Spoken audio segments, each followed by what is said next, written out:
परम पिता परमात्मा पूर्ण ब्रह्म सारी सृष्टि के रचनहार कुल मालिक ये कबीर परमेश्वर जी हैं। हम सभी आत्माओं के ये जनक हैं, ये हमारे पिता हैं, परम पिता हैं। मनुष्य जीवन परमेश्वर ने आत्म कल्याण के लिए ही दिया है, लेकिन हम आध्यात्मिक ज्ञान से अपरिचित होने के कारण हमने मनुष्य जीवन का उद्देश्य कुछ अन्य ही मान रखा था। सत्संग में आने से, परमेश्वर कबीर जी के विचारों से परिचित होने से, तत्व ज्ञान की रोशनी में हमें ये दिखाई देने लगा कि मनुष्य जीवन का कार्य एक बहुत ही अनमोल था। जो हमने किया नहीं, कोशिश हम कर रहे थे तो वो शास्त्र विरुद्ध कर रहे थे, जिसका कोई लाभ नहीं था। पुण्यात्माओं, परमात्मा का पाना बहुत ही आसान है। ये विश्वास होना कि जो साधना हम कर रहे हैं ये ठीक है या नहीं, ये विश्वास होना कि जिसको हम इष्ट रूप में मान रहे हैं ये समर्थ है या नहीं, ये विश्वास होना अनिवार्य है। फिर तो बहुत ही आसान है परमात्मा को पाना। जैसे आज सत्संग में आपको सुनाया था, श्रीमद् भगवत गीता अध्याय नंबर 4 के श्लोक 25 से लेकर 31 तक बताया गया है कि कोई देवताओं की पूजा करते हैं, कोई हठ योग करते हैं, कोई केवल योगासन करते हैं, कोई प्राणायाम ही करके अपना मोक्ष मानते हैं, कोई यज्ञ करते हैं, हवन यज्ञ करते हैं, केवल इसी से कल्याण मानते हैं, कोई तीक्ष्ण अहिंसावादी व्रत रखते हैं, जैसे मुंह के पट्टी बांध के नंगे पैरों घूमना के कोई जीव हिंसा ना हो जाए, इसी से मोक्ष मानते हैं। कोई स्वाध्याय ही करके अपना कल्याण समझता है। अब परमेश्वर ने आकर के अपने मुख कमल से बोली अमृतवाणी में ये विस्तार के साथ बताई कि जो साधनाएं आप जी कर रहे हो ये शास्त्र विरुद्ध है, ये साधनाएं करनी चाहिए, ये नहीं करनी चाहिए। कारण क्या रहा कि काल भगवान ने अपनी सूझबूझ से सभी प्राणियों को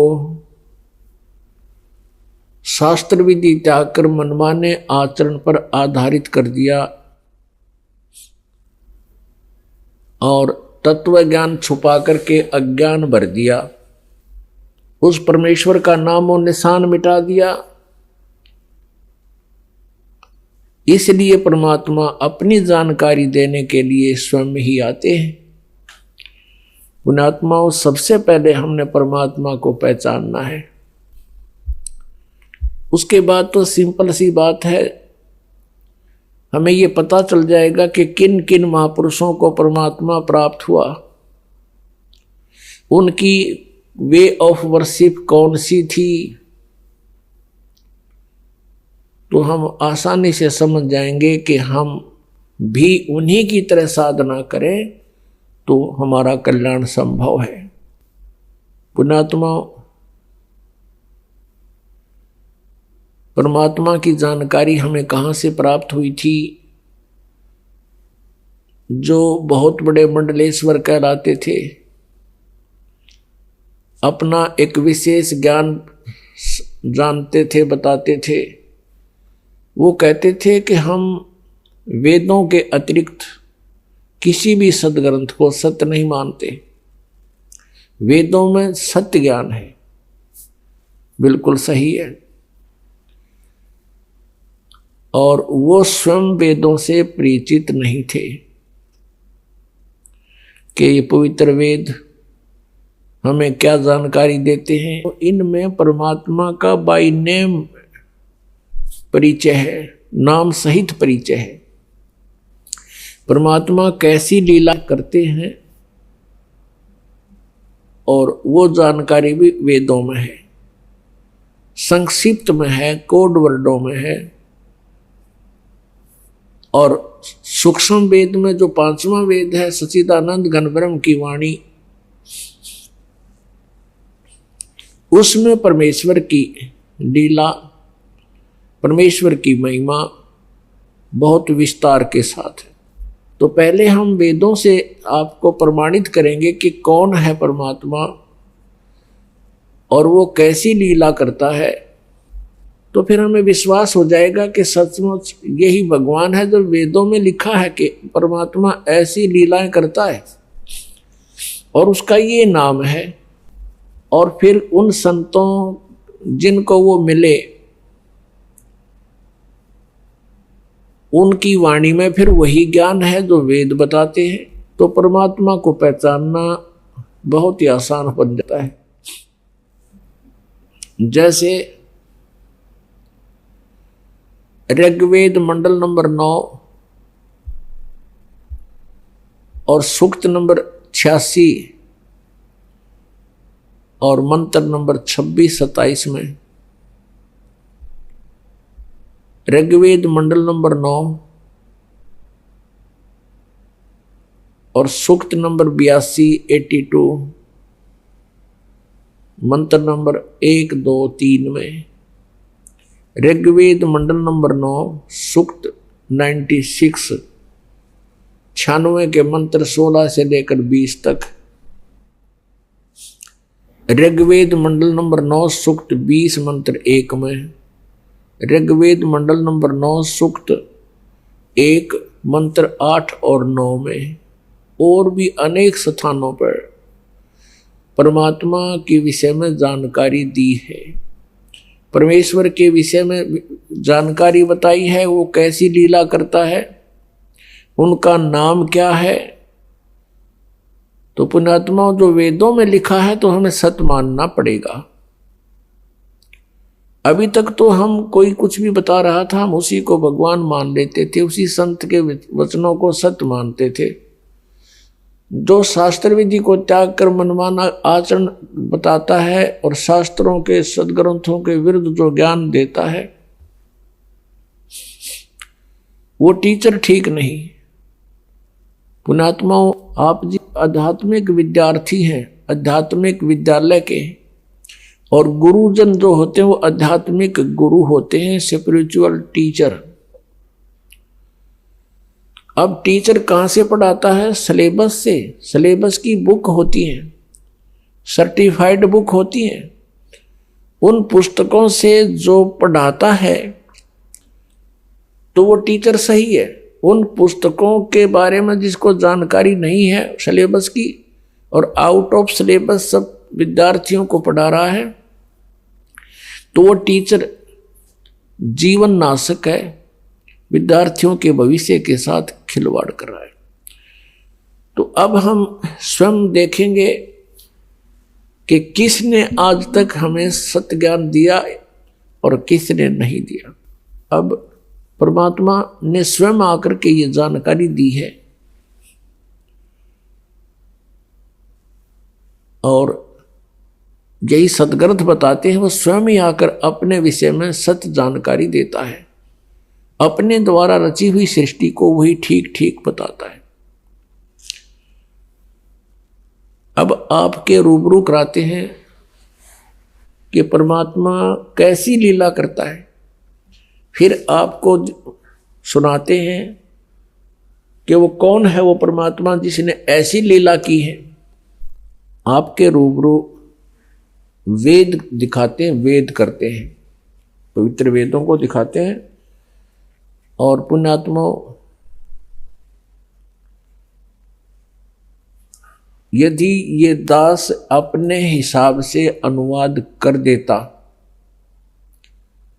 और आपको बताता, आप फिर, क्योंकि बच्चे तो अपने टीचर पे, अपने गुरु पर पूर्ण विश्वास किया करते हैं, हमारे गुरुजी जो कह रहे हैं वो सत्य है,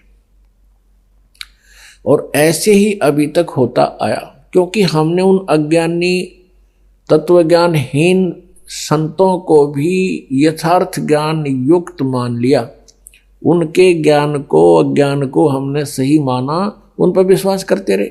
ये एक स्वभाव है एक श्रद्धालु का, एक अच्छे श्रद्धालु का स्वभाव है कि वो ब्लाइंड फेथ करता है, और उस ब्लाइंड फेथ का दुरुपयोग किया है नकली गुरुओं ने। अब इसलिए यदि ये दास आपको अनुवाद करके दे देता वेदों का, कोई बड़ी बात नहीं, वेद तो एक बहुत ही आसान है, क्योंकि हमारे पास वो मास्टर की है। कौन सी? वो सृष्टि रचना। सृष्टि रचना का जब तक आपको ज्ञान नहीं होगा कि किसने ये क्रिएट किया, ये वर्ल्ड किसने रची, संसार, और कैसे रचा, वो परमेश्वर ने आके बताया, कबीर जी ने, परम पूज्य कबीर परमेश्वर जी ने, और उनके सूक्ष्म वेद में लिखा है सच्चिदानंद घन ब्रह्म की वाणी। तो सृष्टि रचना को जब दास ने गहराई से पढ़ा, देखा, सुना, और फिर सदग्रंथों से मेल किया, तो अपने आप खुलते चले गए, ये ग्रंथ कोई दिक्कत नहीं आई। अब जैसे रामायण की कथा तो पवित्र हिंदू समाज ने, सब ने पता है, उंगलियों पर रट रखी है, और रामायण की चौपाइयां में भी उसका वर्णन है।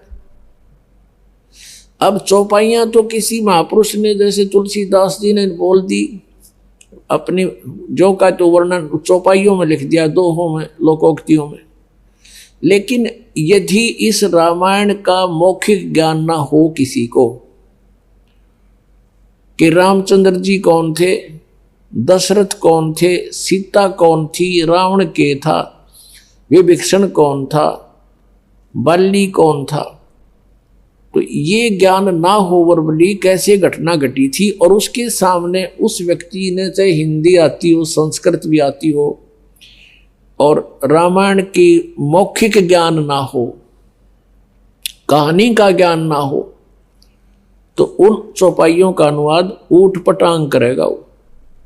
रावण का अर्थ लिखेगा रुआने वाला, सीता का अर्थ लिखेगा वो खूड, क्योंकि सीता का अर्थ है संस्कृत में काल से खींची हुई रेखा, तो वो कोई अनुवाद करेगा। ऐसा ही अनुवाद इन्होंने किया, लेकिन परमात्मा ने कुछ दया बख्शी। ये जो वेददास आपको दिखाने जा रहा है, ये उस ग्रुप के हैं, ये उस पंथ के हैं जो भगवान को निराकार मानते हैं,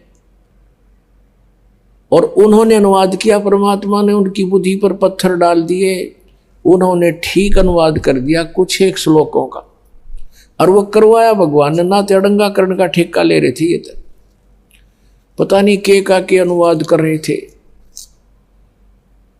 अपनात्माओं, यदि ये दास अनुवाद करके आपको दे देता और आप फिर दिखाते किसी अन्य को, स्वाभाविक है कि हम अपने ज्ञान का दूसरे को बताओं कि ये सच्चाई है, तो वो ये कह करके आपको भ्रमित कर सकते थे कि रामपाल तो संस्कृत भाषा को नहीं जानता, वो अनुवाद कैसे कर सकता है।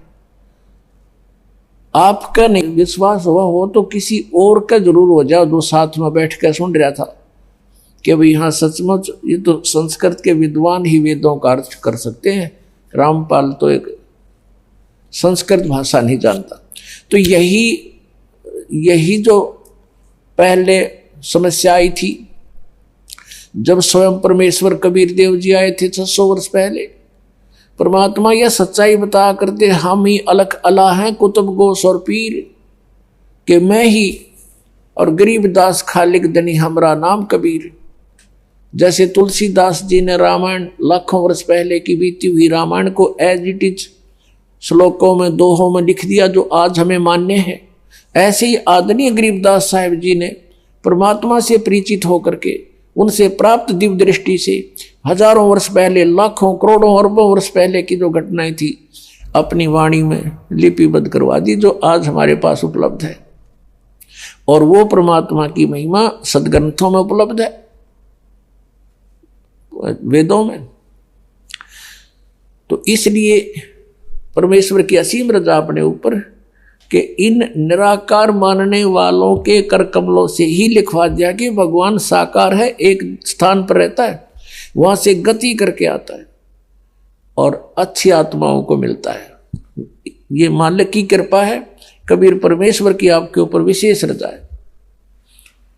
अन्यथा ये दास कुछ बताता तो विश्वास कम होता, क्योंकि भगवान ने आके स्वयं कहा था 600 वर्ष पहले कि हम ही अलख अल्लाह हैं, कुतुब गोस और पीर, गरीब दास खालक धनी, हमारा नाम कबीर। जैसे तुलसीदास की वैसे छाप लगती है, तो गरीबदास जी कह रहे हैं कबीर साहब ये बताया करते, हम ही खालिक धनी, पूरे संसार के हम कुल मालिक हैं और मेरा नाम कबीर। अब देखिएगा ऋग्वेद मंडल नंबर 9 आपको दिखाते हैं। ऋग्वेद मंडल नंबर 9 10 से इकट्ठे ही जल्द है, अनुवादित है। ये देखिएगा, प्रकाशक है सार्वदेशिक आर्य प्रतिनिधि सभा, महर्षि दानंद भवन, रामलीला मैदान, नई दिल्ली। ये इनके फोन और फैक्स नंबर है। ये झूठे भी निरे थे। इन्होंने लिखा है कि महर्षि दानंद सरस्वती कृत, यानी महर्षि दानंद ने इसका अनुवाद किया, इनका कहना, लेकिन ये इन्होंने झूठ लिखा है। मुद्रक Prince offset printers 1510 Pataudi house, Daryaganj, नई दिल्ली। फोन नंबर इतने थे। अब इन झूठों की थोड़ी सी झूठ और दिखाते हैं। इन्होंने जो ये लिखा है कि ये महर्षि दानंद के द्वारा अनुवादित है 9-10 मंडल, ऐसा नहीं है। ये दानंद का नाम इसलिए लिखा करते थे कि इसके नाम से ये वेद इनके बिक जाया करते हैं, और श्रद्धालु ये देख कर के किसके अनुवादित हैं, अनुवादकर्ता कौन है, महर्षि दानंद है, तो आंख मीच के ले जाया करते। दानंद अगर अनुवाद करता तो इसका उड़ंगा कर जाता, वो तो कति भट्ठा बैठाने का ठेका ले रहा था। अब देखिएगा, इस पे स्पष्ट किया है, यह एक ऋग्वेद का भाषा भाष्य है। ऋग्वेद भाष्य महर्षि दानंद सरस्वती, संपादक दानंद अर्पण, विश्व मानव परिषद पंजीकृत 46/5 सामुदायिक केंद्र, पूर्वी कैलाश, नई दिल्ली, ऐसे ऐसे। और ये कहाँ से छपी है? वेद सब सत्य विद्याओं का पुस्तक है महर्षि दानंद। दानंद का मानना है कि वेद में जो लिखा वो सत्य है, ठीक है। ये कहाँ से छपा है? प्रकाशक विश्व मानव उत्थान परिषद पंजीकृत, ये तो आपने पढ़ लिया। मुद्रक हैं कंपू डाटा सर्विसेज, नई दिल्ली, ये ऐसे ऐसे। अब इसकी जिल्द पर इन्होंने लिखा है, देखना। यह भाष्यकार कौन है इस ऋग्वेद के? कौन कौन है? महर्षि दानंद सरस्वती, मंडल 1 से 6, बस।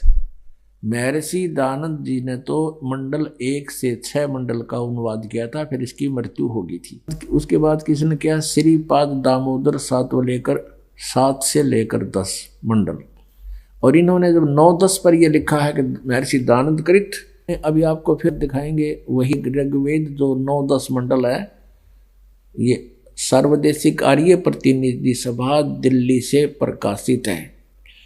तो इन्होंने झूठा लिखा है इसके ऊपर कि ये महर्षि दानंद ने अनुवाद किया, नहीं।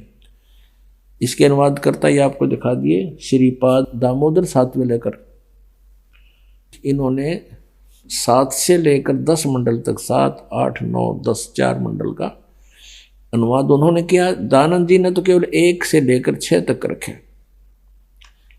ये देखिए, इन्होंने इस पर महर्षि दानंद की फीत ला दी कि इसके नाम तो ये व्याख्या करता, ना तो व्याख्या ना हो उनका। ये वही है जो अभी आपको दिखाया। और ये लिख दिया महर्षि दानंद सरस्वती कृत आर्य भाषा भाष्य, अनुवाद कहें दानंद ने कराया। अब हम अपने काम की बात पर आते हैं।